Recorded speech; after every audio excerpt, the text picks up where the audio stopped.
Gambia sumare sopanalanda chiola judo Africa samare uganalanda teola Gambia samare sopanalanda chiola judo Africa samare uganalanda teola so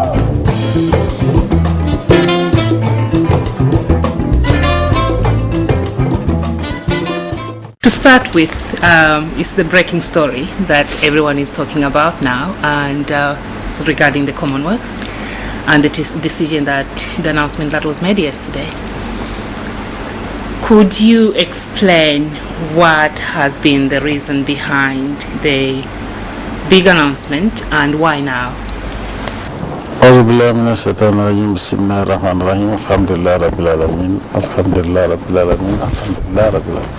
First of all, I want to welcome you to the Gambia, and we are very proud when we see African magazines being published by Africans. I know this is not a new magazine. I've been reading it since I was going to school. It used to be African Now, West Africa, and New African.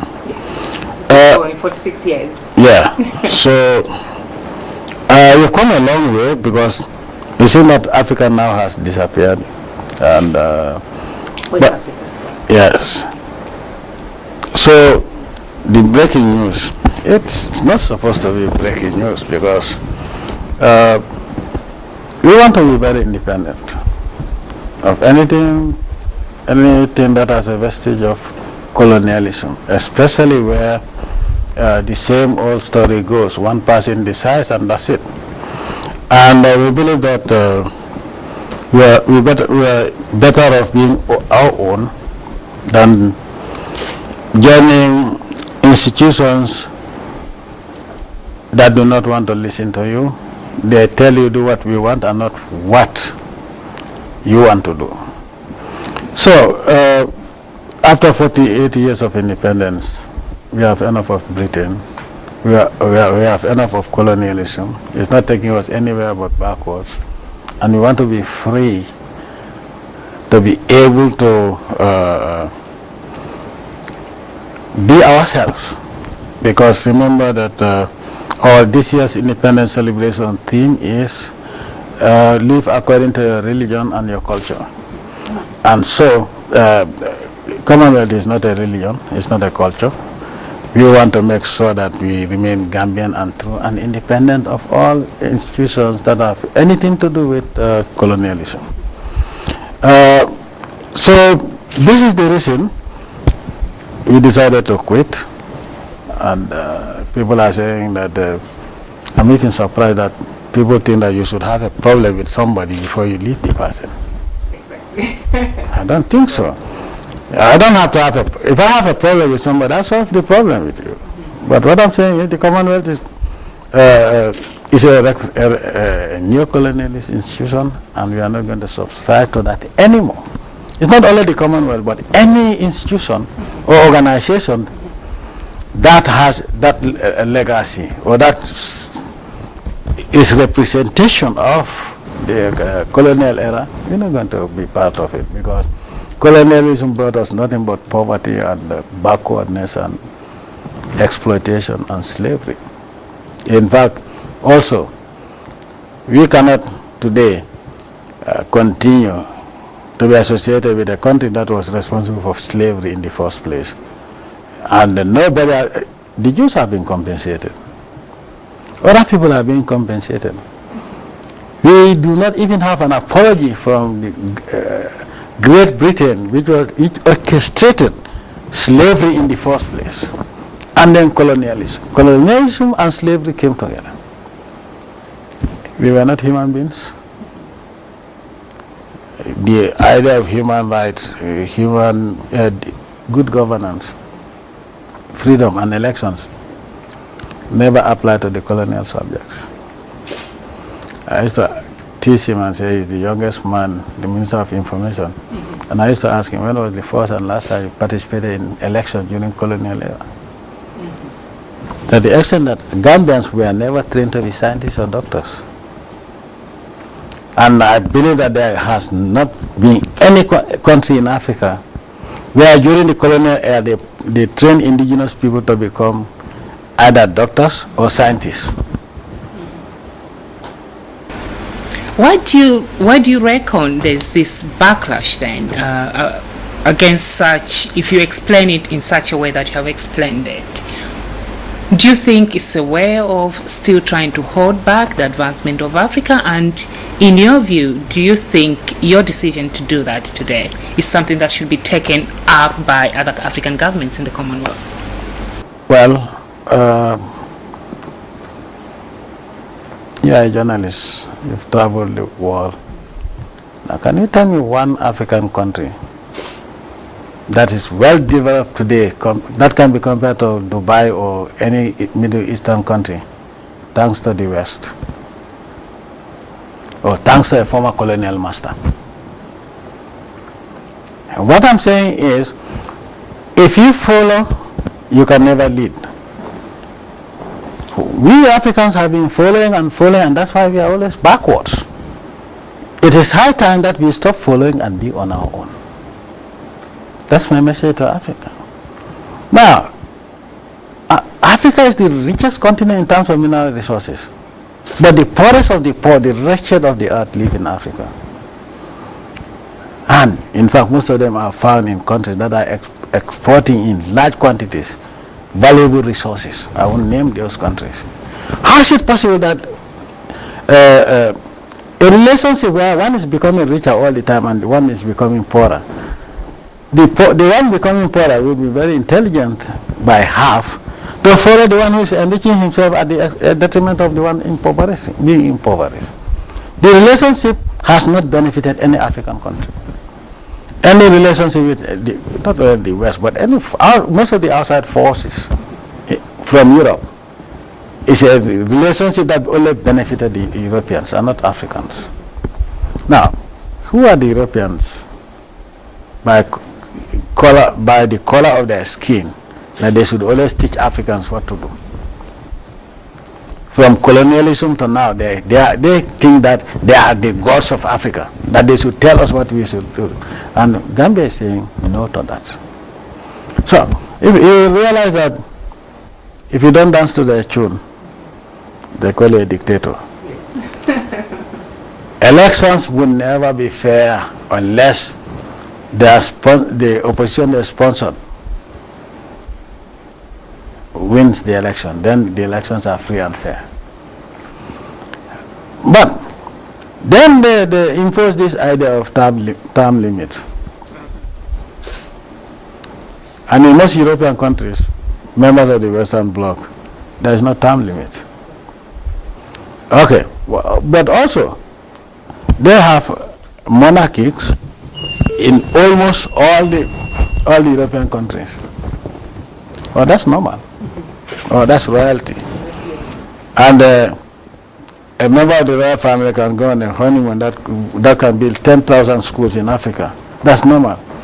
But an African who is a monarch say, oh, this is the same to Africa. He's an absolute monarch. Whatever he says is bad. Even buying a plane is bad. He shouldn't do that. And they spend 4 billion or more than 4 billion pounds on celebrations. An African president spends $2 million for his birthday, and it was headline news because they created the psyche, created their mouthpiece, the Western news media, to propagate their ideology that we Africans must listen to them, and this is unacceptable. So, going back to a question as to whether other Africans should follow suit, I think it is in our best interest to follow what benefits us. If you follow something that is always keeping you backwards, I don't think you are being intelligent or doing service to people to follow.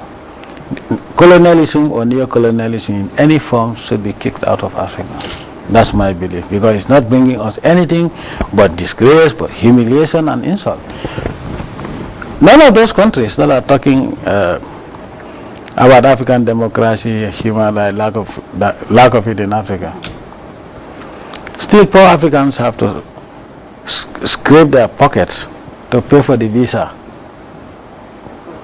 When during the time of the vampire called the empire, when people like him were younger and they used to look up to the Empire Day.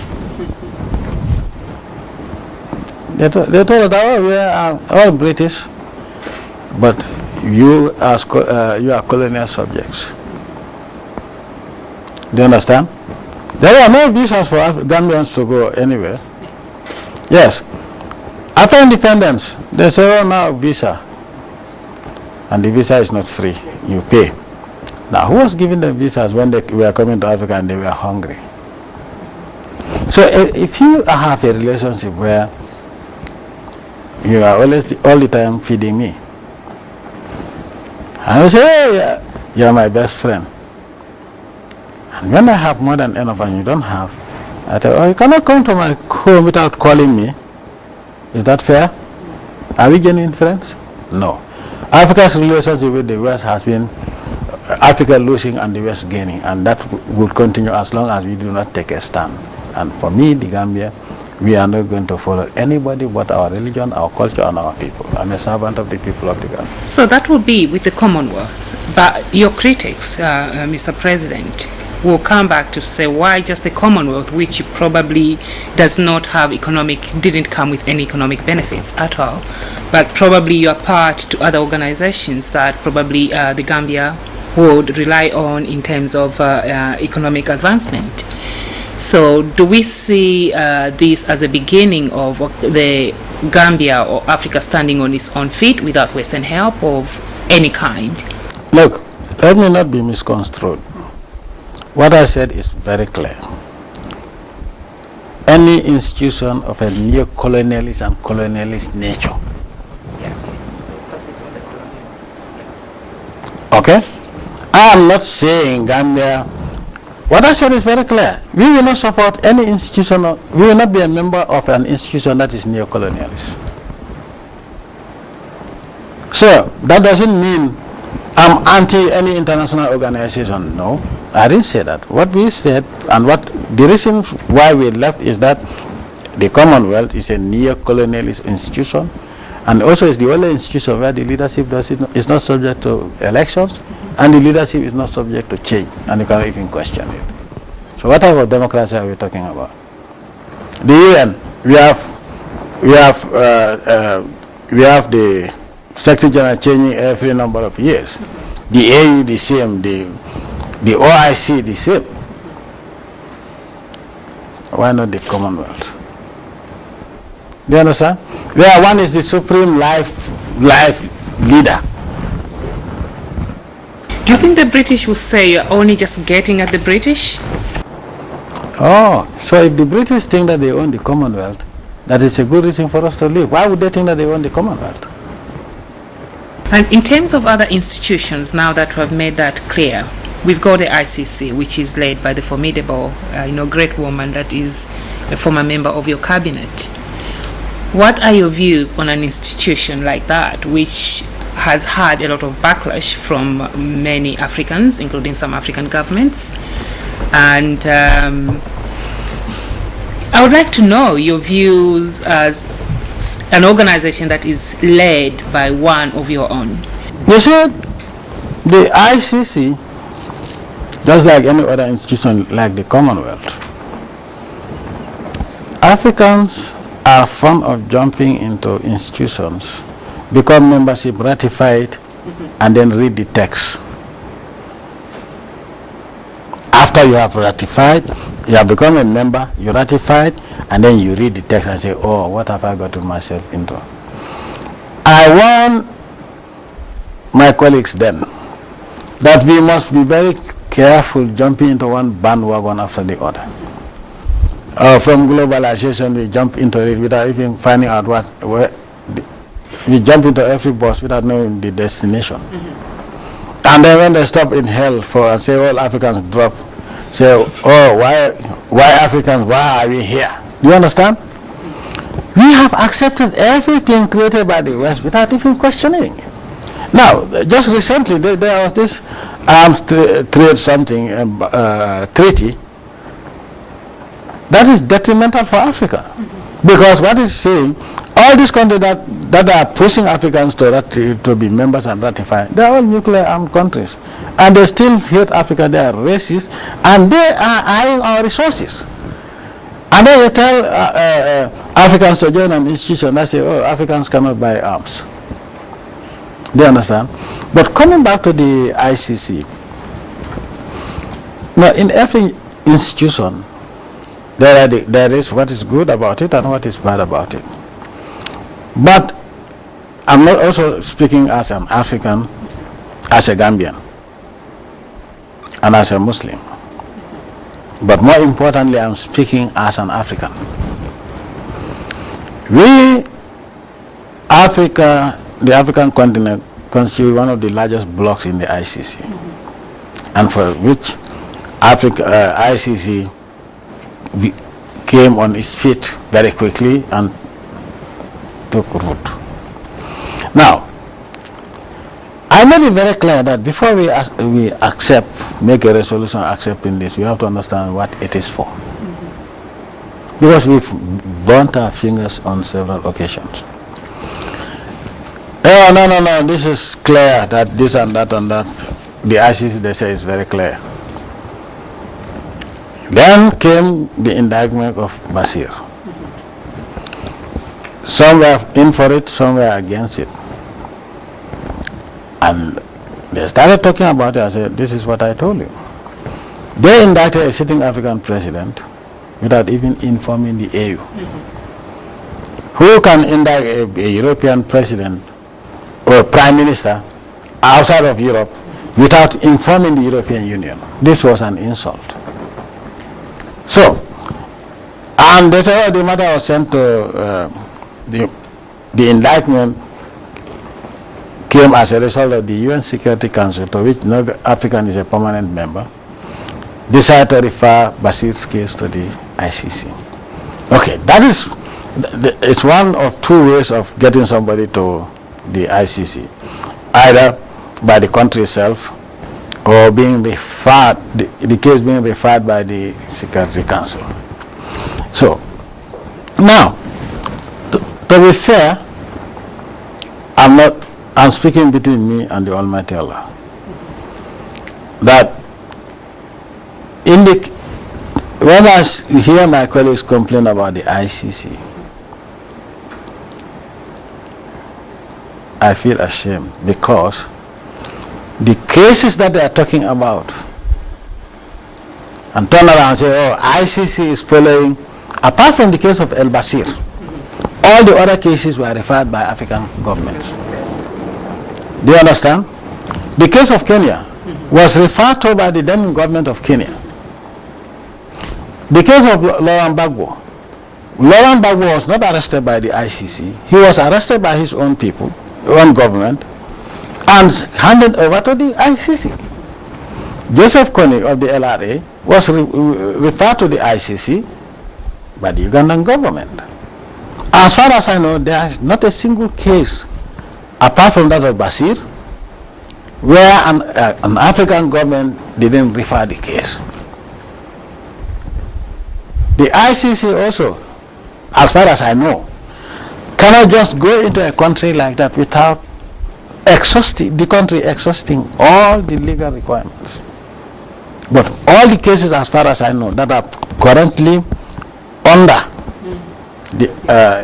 at the ICC, referring to Africa, were referred to the ICC by African governments. And then we turn around and say the ICC is racist.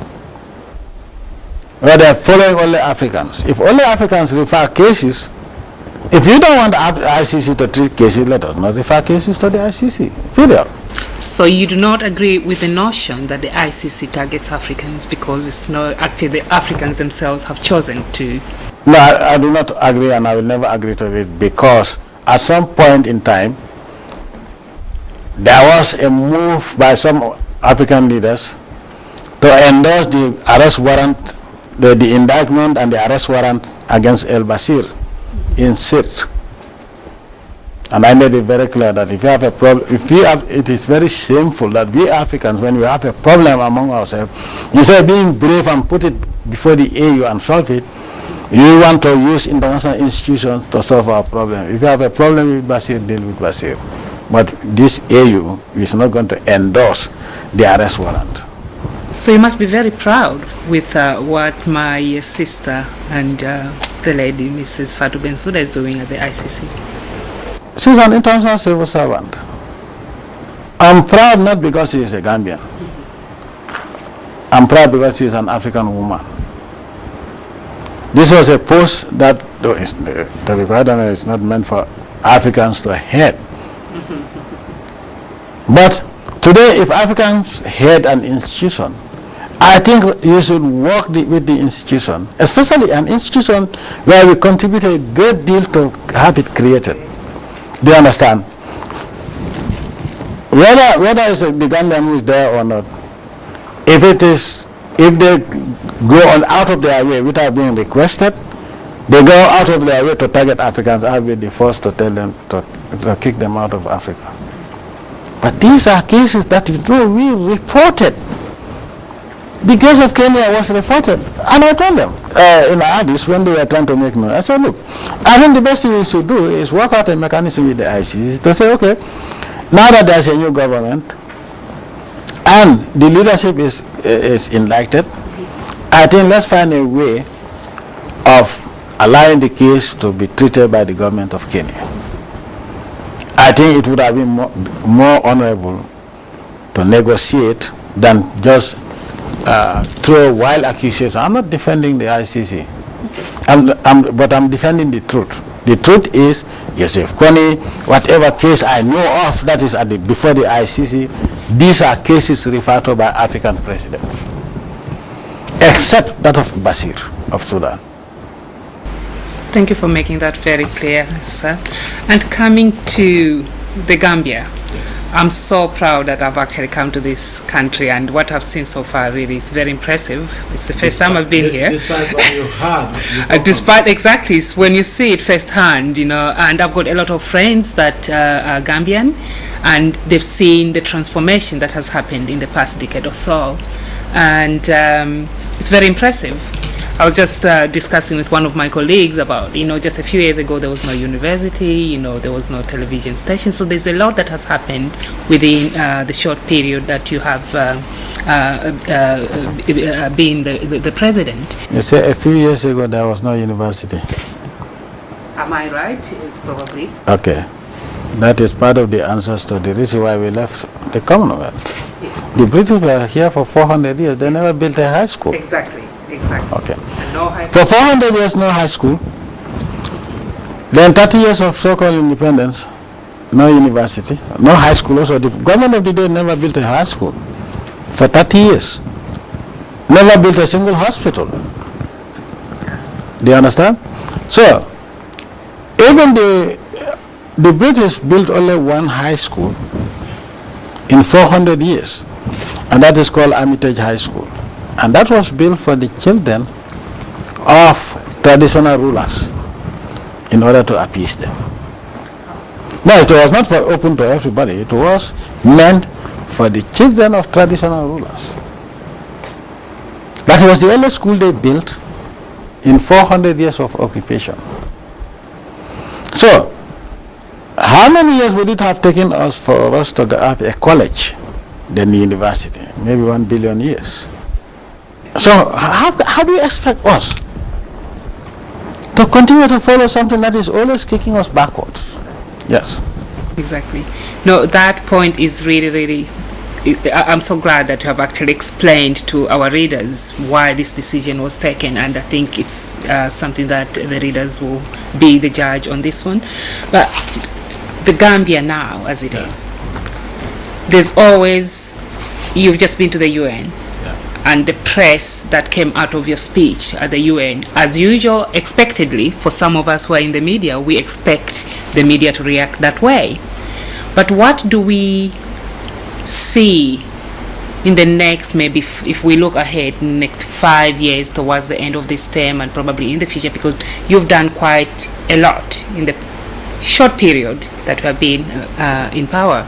And despite all this backlash that is coming and the positive story not being told, if my mother, who lives in a small village in Malawi, wanted to read about the Gambia, what can I tell her and what can I say to expect? Because the Pan-African dream is about telling the story of how Africa is actually doing, whether be in the Gambia, whether be in Zambia, South Africa.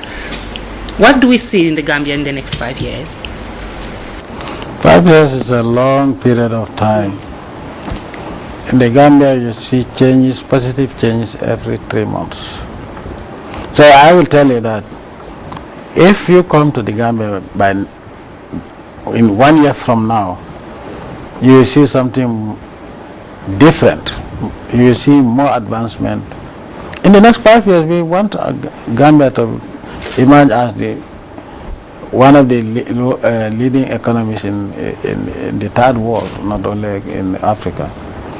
But in 5 years from now, we want to see a Gambia where maybe 1% of illiteracy, the literacy rate should not go beyond 1%.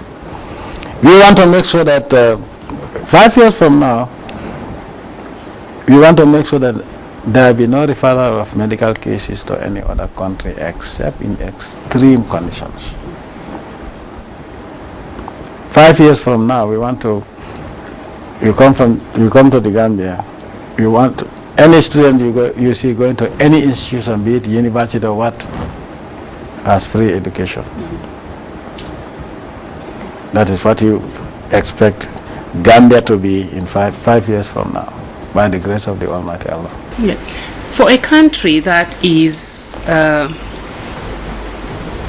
not very natural resource based, and if you read from our colleagues in the media, in the Western media, they always think the Gambia's success has actually really been based on foreign aid. How do you react to that? And if you are going to be talking about moving forward even more development in the next few years, how does the Gambia sustain itself in terms of that economic advancement? Those people that talk about foreign aid that build the Gambia, let them tell me or tell you one infrastructure that is built based on foreign aid. Now, is it not contradictory?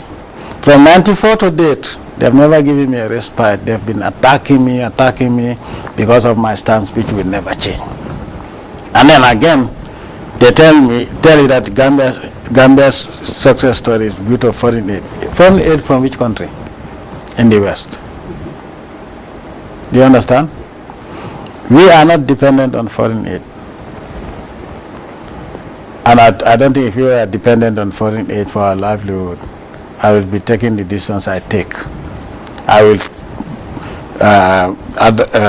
follow this position of complete independence and fighting for the dignity of the African wherever he or she is, and defending my religious belief. If we are dependent on that aid to be where we are. They talk about foreign aid, but they have never told you foreign aid from who. So I think what is important, let them tell the whole world who gave us what to build what. Do you understand? Because the West are shamelessly brave to take credit for somebody's effort. Let them tell me what they built for me. Do you understand? As I said, I always tell my colleagues and even Gambians that if anybody in Africa believes that the same colonial white man would come and develop your country, you are a big fool. In the case of the Gambia, they were here for 400 years. All they did was take, not bring anything. They took our Gambia, they sold our land. Gambia was bigger than the Gambia was an elephant. In fact, I wish I brought the map of the Gambia in 1578 and the Gambia of today. And one of the main reasons why the British came to the Gambia in the first place was the trade in ivory. 400 years of British occupation and exploitation. The last elephant was shot in 1958. The hill is still there on the River Gambia. They killed all the elephants, all the rhinos that were in this country. They depleted our wildlife. And at the time of independence, Gambia, that was an elephant, was handed in as a snake. If you look at it, don't you wonder why the map of the map of the Gambia is in straight lines? Because they measure from the water's edge, the river Gambia, to 25 miles. From the Gambia, from the edge of the river Gambia to the border with Senegal, is 25 miles. And you know why? Because that was the range of their cannons. So you look at the river, look at the Gambia, at any point is this equidistant. So where the river meandered and twisted and turned, also you can see that they use a caliper or whatever to follow, but the distance remains the same. Up to today, the British will not tell us what agreement led to the reduction of our land, how we lost our land. Do you understand? So when we are talking about development, and they say, oh, Gambia is dependent on foreign aid. Yes, foreign aid from who? Also, I don't believe that we Africans can say, in fact, we prefer to starve than to give him a sirloin steak with insult. Do you understand? And I don't think there's any African country that can say we have no natural resources. In the Gambia, we have natural resources. We have minerals. We've not started exploiting them. We have petroleum. We have not started exploiting it because we disagree with. Some of my crimes are to say we are not going to accept 5% royalty. They tell me, oh, all African countries have accepted that. And in fact, they told me that no African country except 3 countries get more than 3% from their minerals. And so they think that that is a rule that all Africans must accept, and tell them you are in the wrong country. In fact, talking to me about 3% or 5% is 5% is an insult. More so telling me that only 3 African countries are getting royalty of more than 3%. Zambia, my country, is one of them. In their royalty, in the royalties. Can you imagine 5%? In your own country, in the Gambia, if you have diamonds, what am I going to tell my people? That, oh, don't worry, we'll get only 5%. God has given us this gift, and I want the Western company to come and take it and give us only 5%. This is my crime. It's not only the minerals, but so also oil, petroleum. My sister, you can, if you look at Dubai in 1990 and Dubai of today, huge difference thanks to their oil and gas. If you look at the UAE, you look at Qatar. When I went there in 96, and Qatar of today. Developed. And you look at some of the oldest oil producing countries in Africa, I won't name them. It's a sad story. Yes.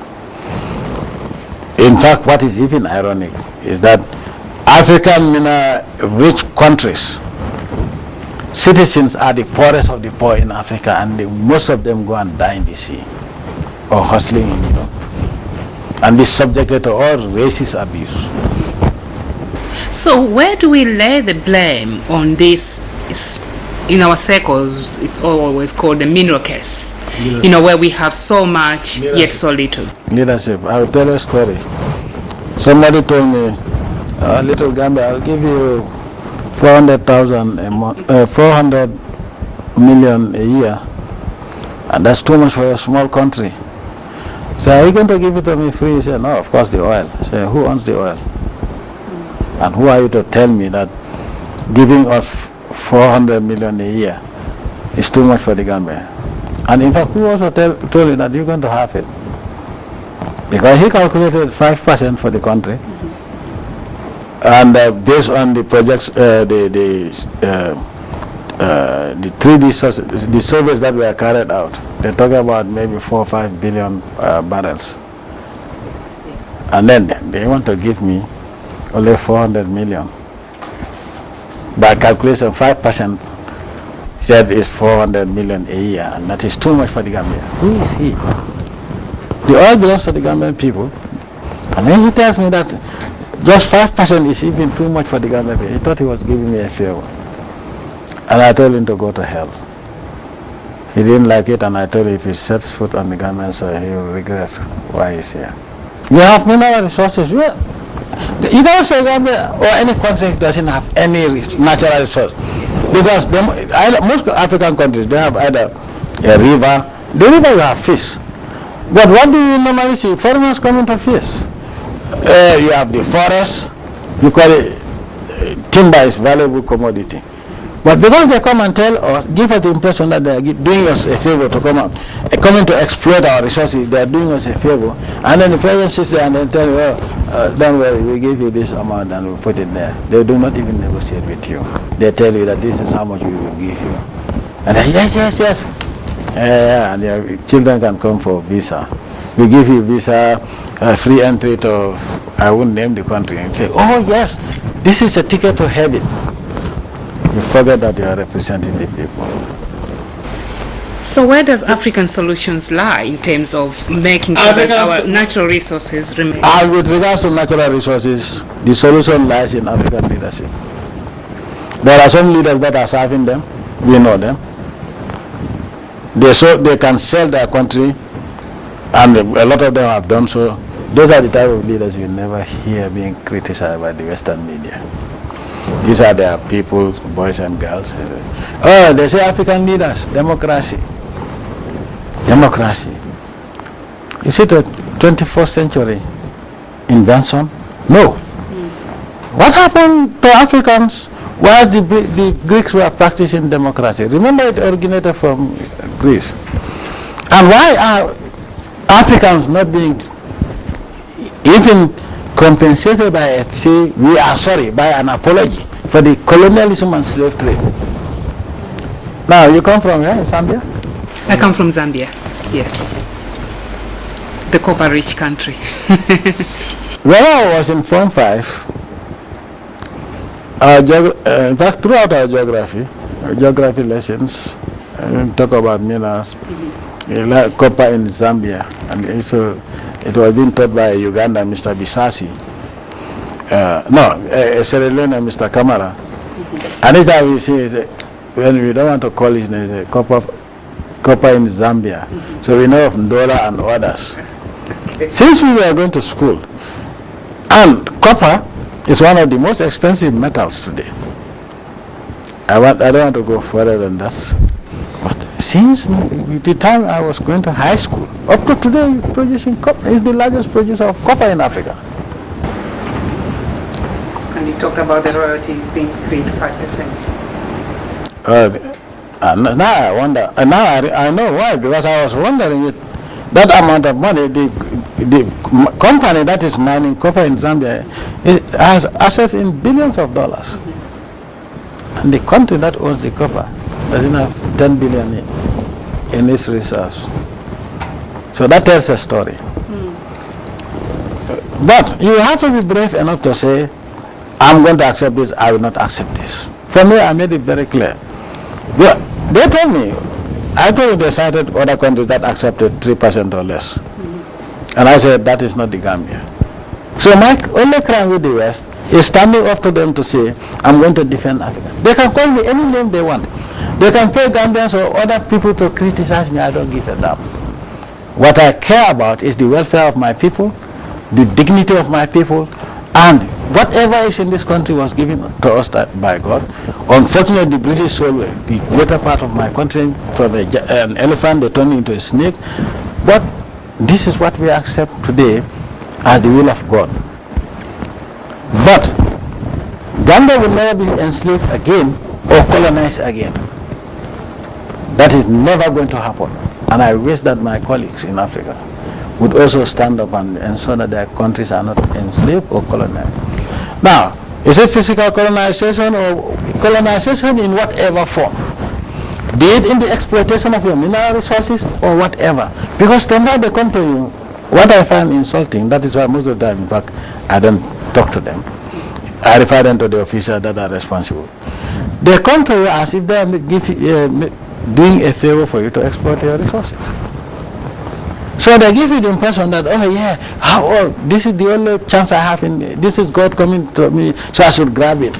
You grab it, you be producing, and your people are becoming poorer. And then, at the end of the day, they will say you took everything. They say, massive corruption, he's a dictator.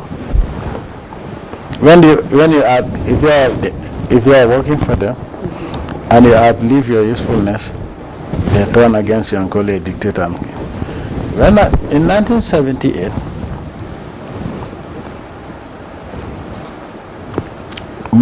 in our school, high school, no, 79, yeah, I remember in my Form 2, we had a school assembly on Monday. It's the general assembly, and then religious or house, what we call house assembly on Wednesdays. Now, the principal assembled us, and there was this big poster of Mobutu. And so Mobutu, what he had to tell us was that Mobutu was the 7th richest man in the world in 1979. He was the most important ally of the United States of America and the West. And he prolonged apartheid. I remember the one country that paid a high price for the liberation of Southern Africa is Zambia, where it allowed bases for all the liberation, all the freedom fighters in that part of the world. And he paid a high price for it. Mobutu was the bastion of all anti-African, was the headquarters of all anti-African elements, and elements that supported apartheid, sponsored by the West. South Africa was free to use Zaire to attack. He was the most important ally of the West. And he outlived his usefulness. Mobutu, that white people used to call Papa Mobutu, Wasabanga, and other titles, was buried by 4 people in Morocco. He was turned to a dictator. They brought in somebody they were fighting against in those days because he was a socialist or a revolutionary, and now they used him to get rid of their own allies. Why can't Africans learn lessons from that? If they can betray Mobutu, who served them so faithfully to the detriment of independence of Namibia and other countries, they one day got up and said, oh, he's a dictator and he must go. But just recently they did it to somebody also, who used to be a good friend of mine. Are you referring to Libya? No, far from Libya. But I used to tell them, why don't we learn from what they did to the Shah of Iran? Shah of Iran, then Mobutu of Zaire, and then recently somebody of somewhere. And we Africans go, let's go. Why can't we worship God and instead of human beings? So these resources, today you can only blame African leaders for what is going on.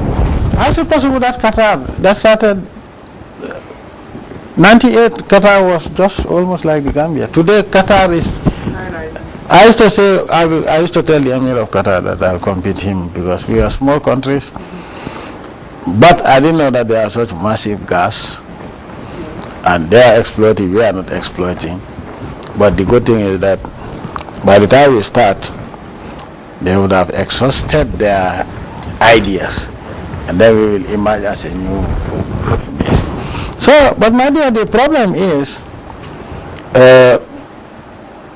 these resources We, the African leaders, deprive our people from benefiting from them. This is the problem. Because if they come and give you 5% and tell you how much the president is going to get annually, and you start saying, oh yeah, you'll be a wealthy person. Yes. It doesn't belong to the president, it belongs to the people of the Gambia. So, I will not accept 10% on behalf of the Gambian people. What am I going to tell them? 10%, they take 90%. Because today, in the case of the oil, we know the cost per barrel. So now if you tell me that there are, let's say 1 billion barrels, the list, 1 billion barrels of oil, 1 billion barrels multiplied by $100 per barrel, you have $100 billion dollars. And what you use to drill the well and whatever, all the capital expenditure is less than 2 billion. So why do you expect me to accept 10% or 5% when if it is 2 billion, you need maybe 5-6 years? Why would you want me to accept 5% for 35 years? Do you understand? So it is a choice. Unfortunately for most of us, when we want to be president, we talk about the people. We talk to the people. We say, oh, you are the people, you are this and that. Once becoming president, we say, oh, the West is God. If I don't please the West, I will not rule for a long time. It's God. And as long as Africans turn their backs on God and their own people, this status quo is going to continue, unfortunately. You have countries that are massively rich in mineral resources. On a daily basis, billions of dollars are being taken out of those countries. How would the question of living in a so-called globalized world, where you would need to work with partners in the world in terms of bringing in investment to help develop the natural resources, for example, how does it work in terms of working with other nations, investors, and just creating the so-called climate of conducive climate of investment opportunities for business and development?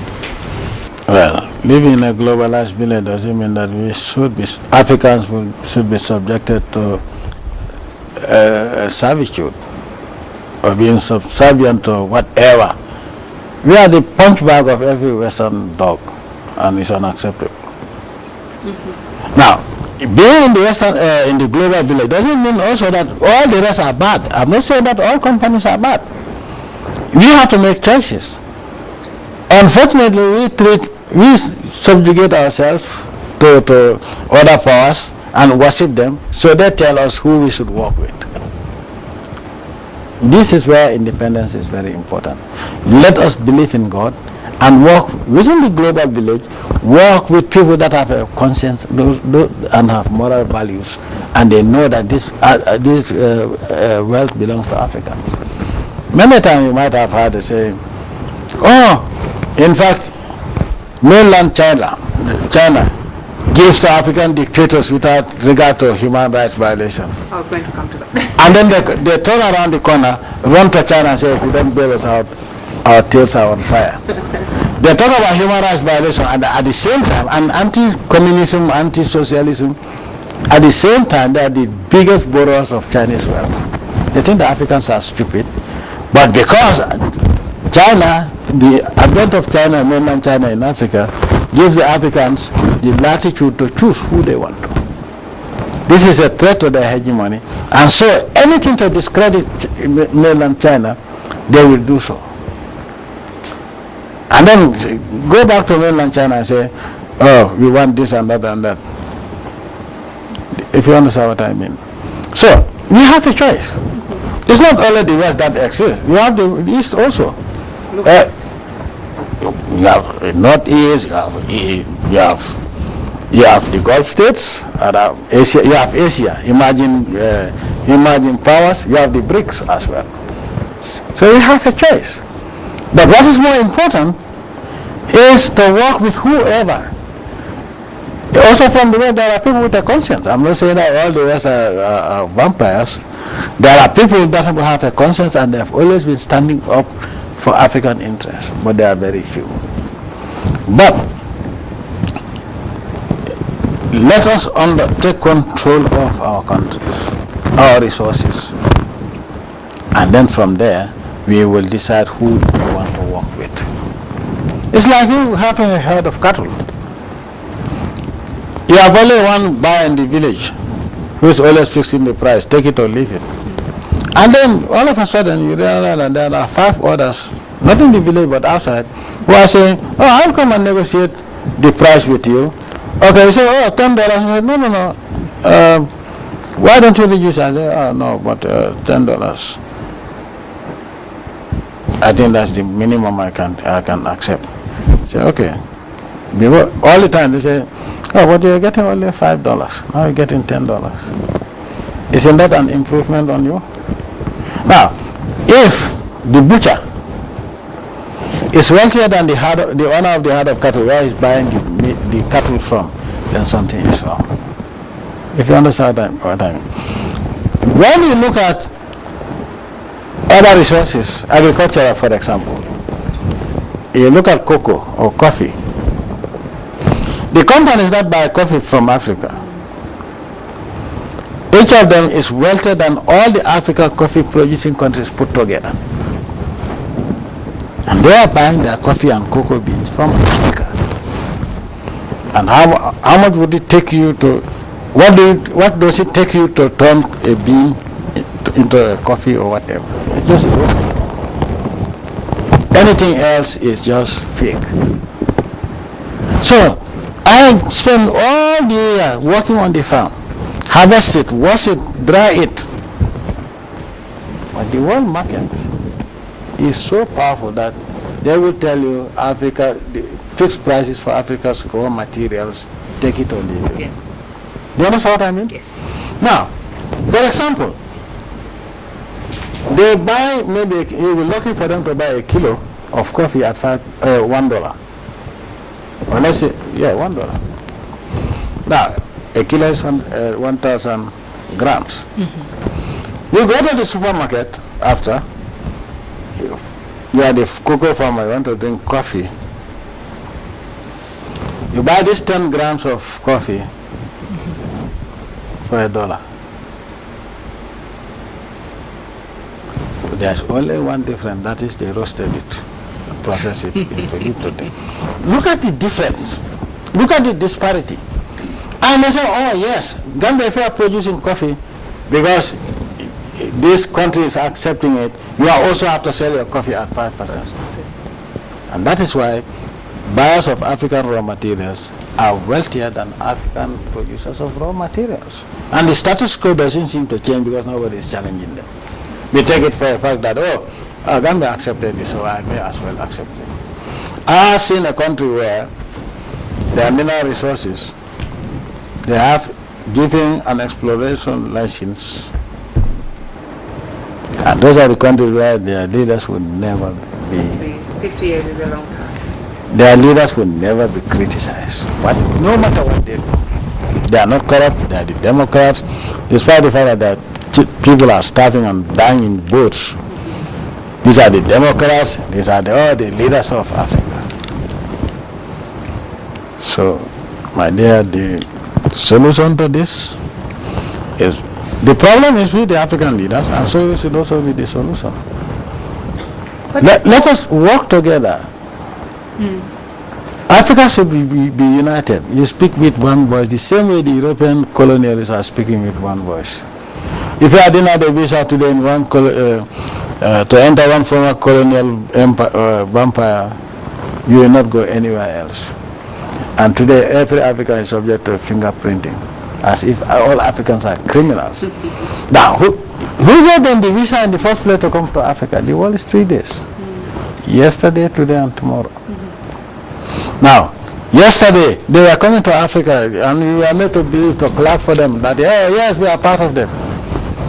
They never required a visa. Today, we require a visa. Not only a visa, but also to buy an air ticket, you pay insurance. Yes, sir. At the same time, your fingerprints are taken out as if you are a criminal. You know, Europeans are not required, even if they are not part of the European Union, they are not required to be fingerprinted. So do you reckon with all the Chinese coming into Africa, the whole buzz of Africa Rising, what you have just discussed today, this is the right time that Africa should really stand on its 2 feet? And if so, how do we as Africans tell our story of this positivity to counter the backlash that it always receives? Specifically, for example, in your case, there's so many positive things that come out of the Gambia.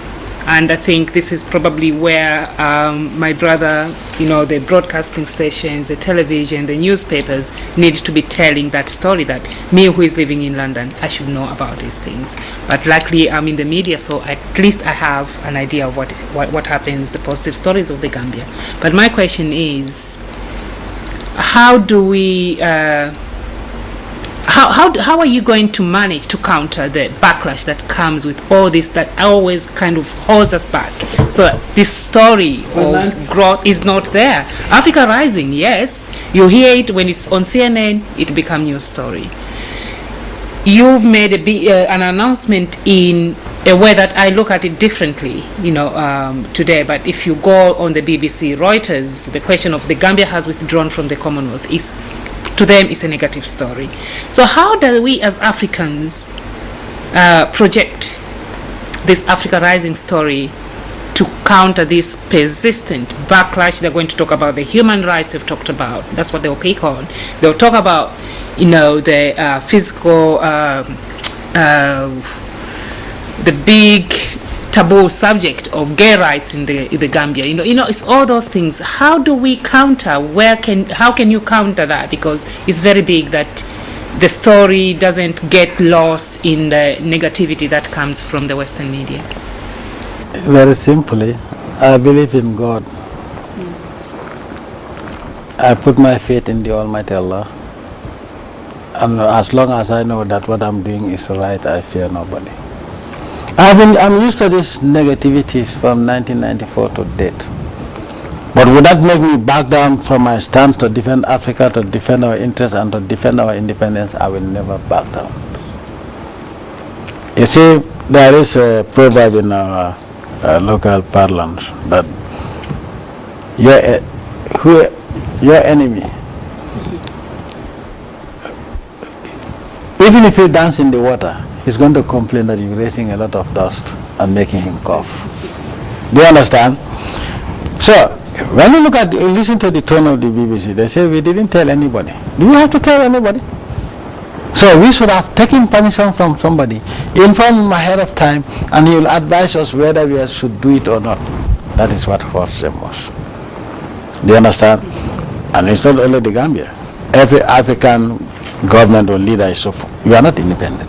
We are just colonies, and we must take permission from the master before we do anything else. And so it happens that, there is this JAMMEH who doesn't want to be anybody's servant. Do you understand? Mm-hmm. Now, the idea of the Gambia is benefiting from the Commonwealth, this and that and that. Let them tell us how much we've benefited. And let them also tell the true story, how much Gambia is contributing to the Commonwealth annually. Compared to what we get from the Commonwealth, it doesn't balance. Do you understand? If I have to give you, let's say, 8 million for an institution that belongs to both of us, or for a business, and every year what I get from annually 8 million. And annually what I get from it is less than $1 million. Who is benefiting and who is losing? So, how do we counter that? We also have a saying that if the dogs are barking in a village at night,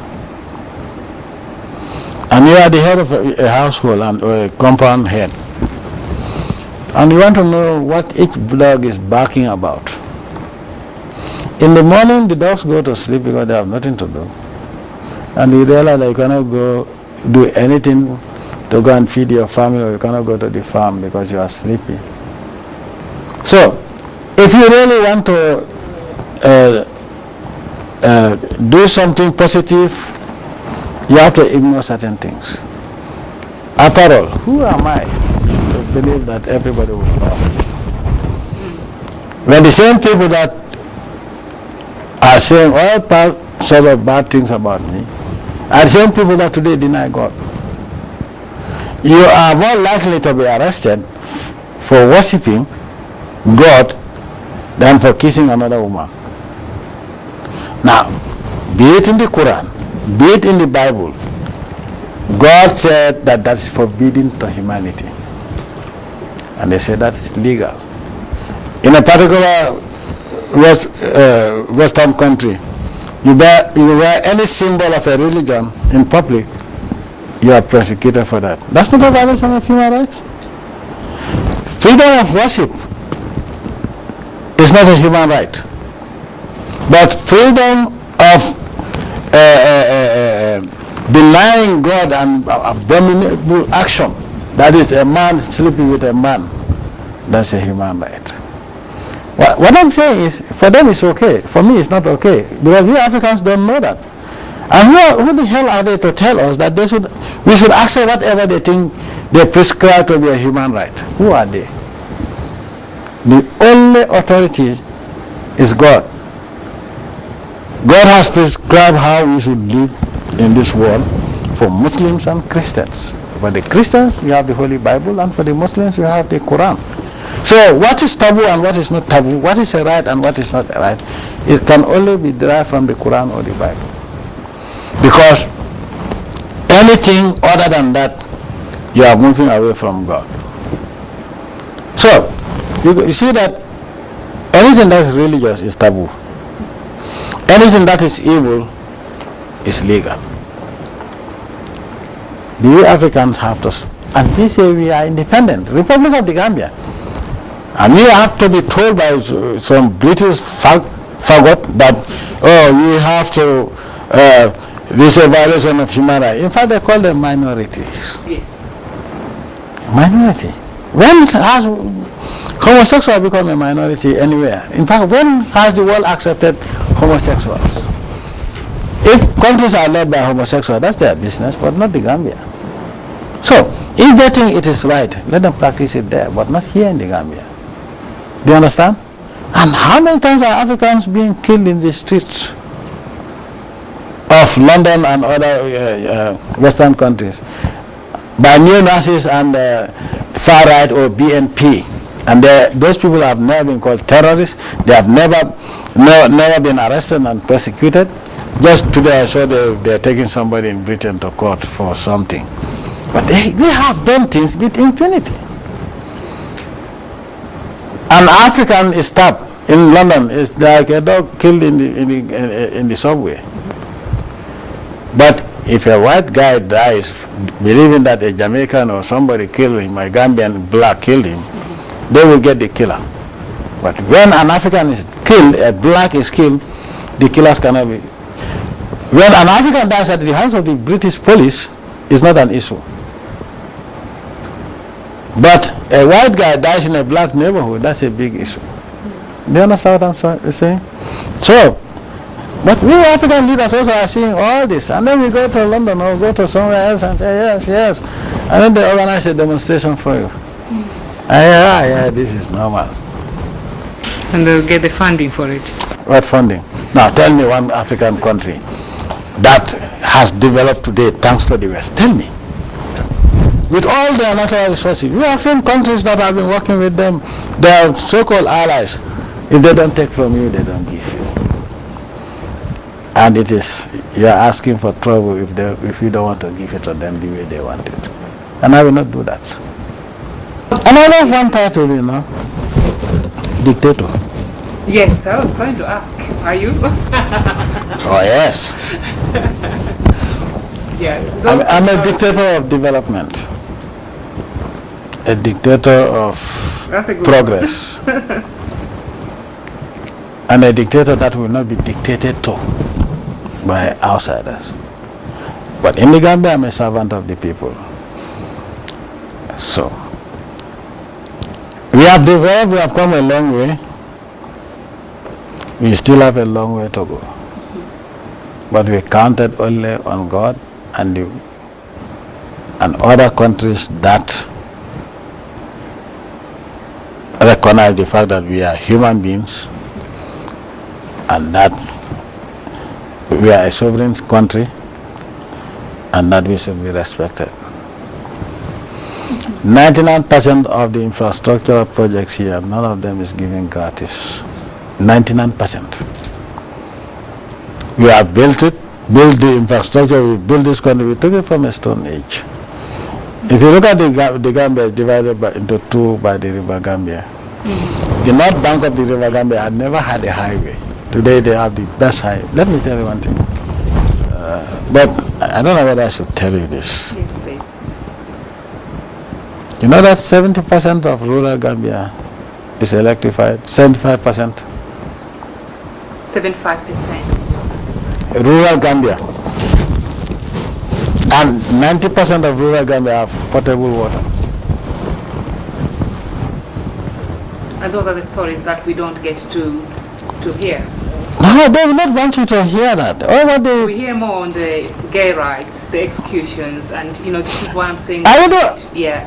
There was a country that have taken that gathered up an entire group of people to a highway in plain in broad daylight and shot them because they belong to some what they call terrorist organization without trial. Nobody said anything. They say, oh yeah, they are fighting terror. They execute people on a daily basis. Nobody saying anything. They kill people, even young people are being killed in this particular country. Nobody saying anything. But Gambia, people, we executed murderers and we're going to execute more, even if the sky is to explode. Now, if they abolish the death penalty, that doesn't mean that they should impose that on Gambia or third world countries. But one thing that Africans have to understand is that there are people are migrating to Africa. And so they don't want those people to be one day convicted and sentenced to death and hung in Africa, because it will be taboo for a black man to hang a white man, when they were very happy to hang black men in their own countries. Got it in the current issue. Just on the capital punishment and the lynching that happened in America, Lynching, they have been hanging people even in Africa during the colonial era. You will not read any history, true history of Africa where the king orders somebody to be hanged. The idea of the death penalty, they brought it. In those days, you pay in kind, the number of goats or the number of days that you have to pay for the offense that you have committed or communal work. There wasn't anything like prison. The only time somebody is killed is when we fight against each other. When the different kingdoms fight against each other or different tribes clash. So the idea of prison, in your local language, do you have the word indigenous word prison? No.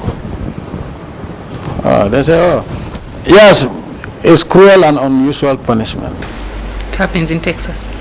What would be more cruel than arresting an African in Africa, pack him like a sardine in a boat, like cargo, go and auction him in America, and then let him live like a dog? He walks and you beat him on a daily basis.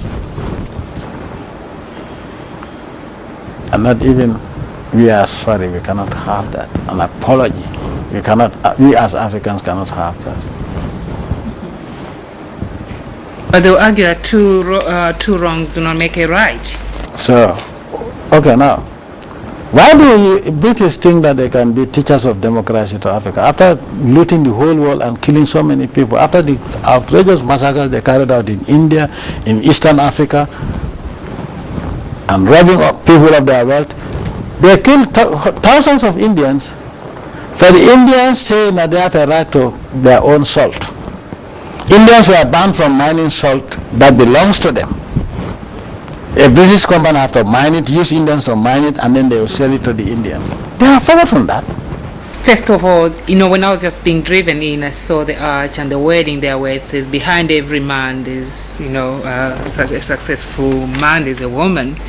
And I wanted to know, I know Gambia has done a lot in terms of empowering women, and whether that is, how is the gender parity in the running of the country, the Gambia, since you came into power?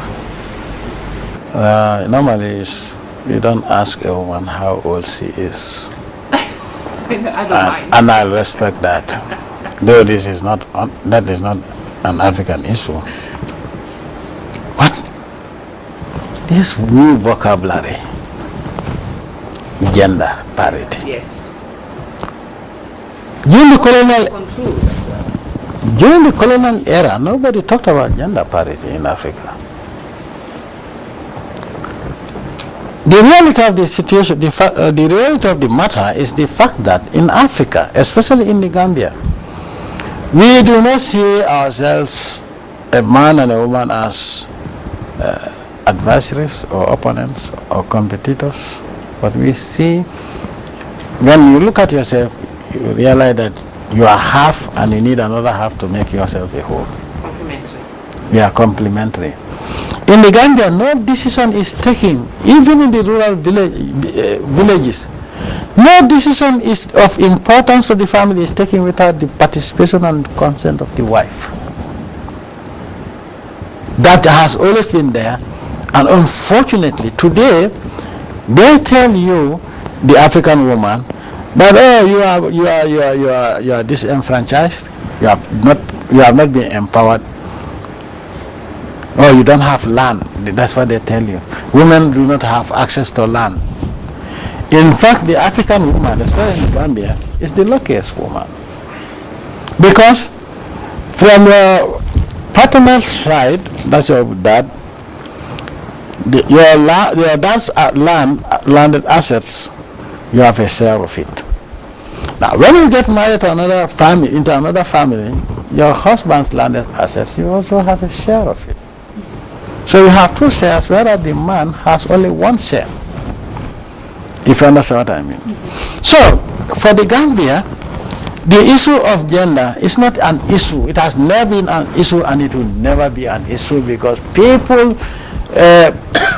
most of these NGOs are created to make money at the expense of Gambians, Africans.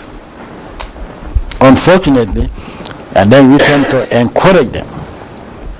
So, I have the longest serving vice president in the world.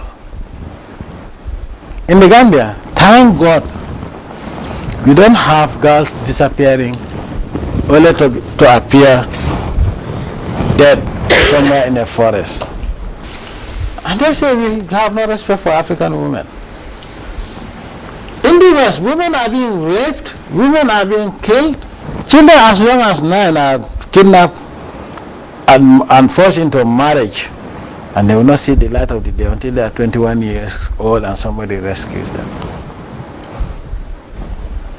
In Africa, I speak for the whole of Africa, the number of women that die daily at the hands of men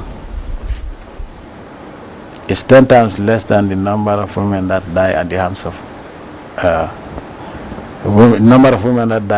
of men in the West.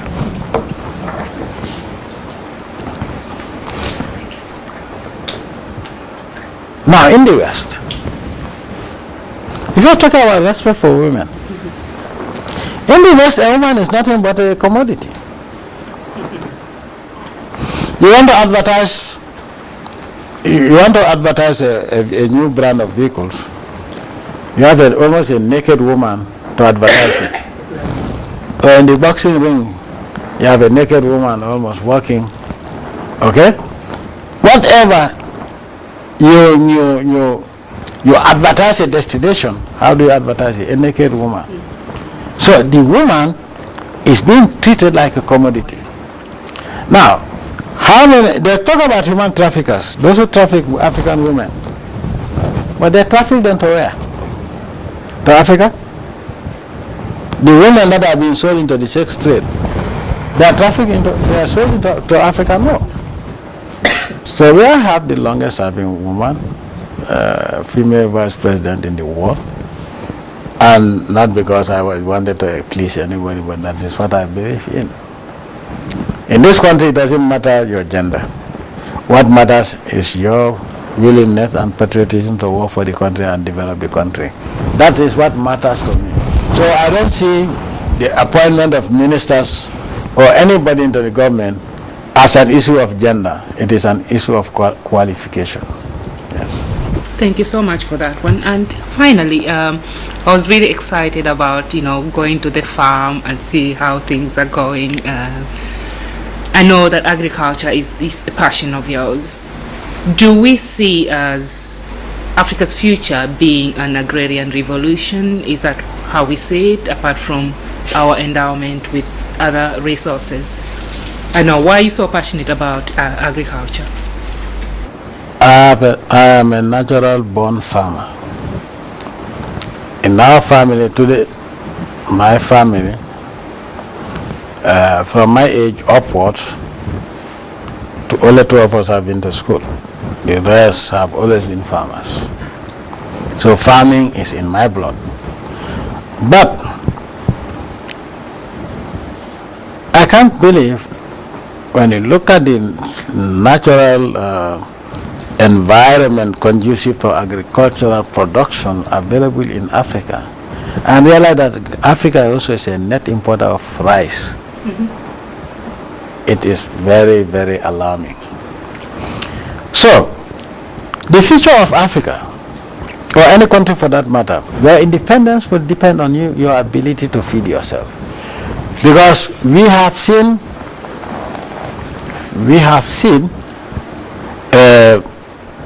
food becoming a more deadlier weapon than anything else. If I am broke, I have no money, I can bear until maybe 1 month, 2 months. But if I have nothing to eat, I can only bear 2 hours, 2 days, not more. Then I will start taking desperate measures to feed myself.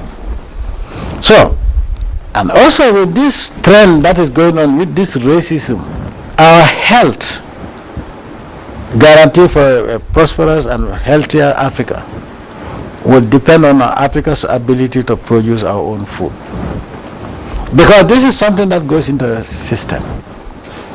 So you are better off knowing that what I'm eating I grew, I'm the one who produce it, this is how I produce it, these are the inputs, rather than going outside and getting imported things.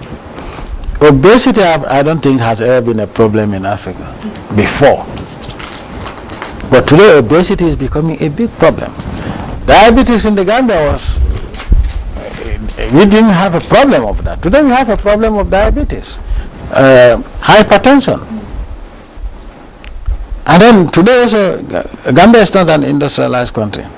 But you see children born with deformities that are horrifying, that are synonymous with highly industrialized, polluted countries. Gambia is not a polluted country. So that can only be attributed to what we eat.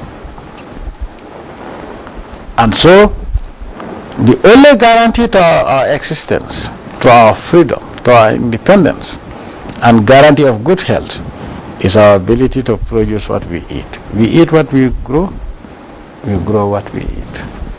Because food is going to become a deadly weapon. If you are not careful, there comes a time when even if you have the money, there's no food to buy. So it is better. Africa should have been the breadbasket of the most part of the world. Because in some parts of Africa you have more than enough rainfall. You have more than enough land for agriculture. Unfortunately, we are not making use of the land. And then sometimes today we talk about we need tractors, we need this and that, we need mechanization. But the worst major producers of rice are not using mechanized agriculture. You go to China and others, they use water buffalo. And sometimes even the women carry things on their backs. So agriculture is very important, and that is why I believe in leading by example. If I sit down and tell people, oh, go to the farms, this and that, I say, oh, what is wrong with him going to the farm? So I believe in leadership by example. And because also the way agriculture, a farmer was being treated before, like, oh, you are a social failure, you are educated, they see farming. What? What's wrong with you? You have been to high school and you're bending here to work on a farm? Not knowing that in most parts of the world, the richest people are the farmers. So, to destigmatize agriculture, I have to go and do it myself for people to see. It is a passion too. Just wanted to, to just mention as a comment of the Zimbabwe example on, the commercial farmers, which was what, the white farmers always produced, commercial agriculture other than subsistence. Yeah. So that's not what probably you envision. No, of course you see, that is one problem we had, was agriculture in the Gambia basically was subsistence agriculture. And so it is not taking you anywhere. You produce what you think is enough for your family and that's it. And agriculture is not sustainable in that system. So the best thing is, because not all of us are farmers, so if we encourage subsistence agriculture, we are encouraging importation. Because if I grow what I need to eat, then whatever the one who is not a farmer, who lives in the urban area where there's no farmland, you condemn that person to import food. So let us move away from subsistence agriculture to commercial agriculture, where the farmers, unfortunately, as long as we do not process our raw materials, the farmers would never make it. So what is my policy? My policy is commercial agriculture, mechanize it to make it palatable to young people, and then agro-processing. Because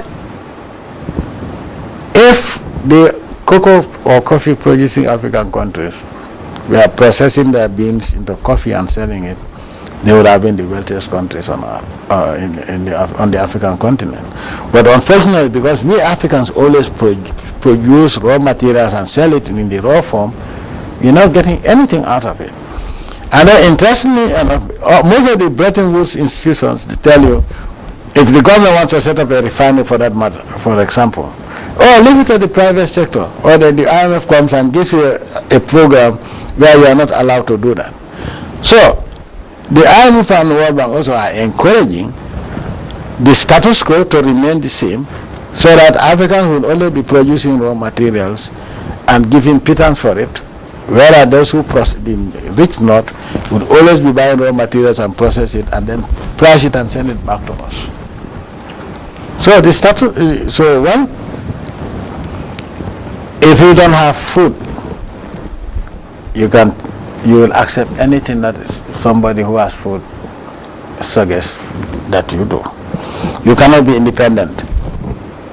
I don't think even if you don't have food, you can worship God. If you are poor, you don't have a dime in your pocket, you can always pray to the Almighty Allah. But if you are hungry, it's a different ball game altogether. Agriculture is not a journey that you just wake up one morning and say, oh, I'm going to this place. You have to plan what you need, what you want, how much of it you need. Plan it properly and make sure that you have everything on the ground before going into agriculture. Nothing is more pleasant for me, apart from praying, than just work a long day's hard work on the farm, yes. Your Excellency, thank you very much for this insightful day, and I think we will not let you down. It's been a very fulfilling interview, and thank you for your time.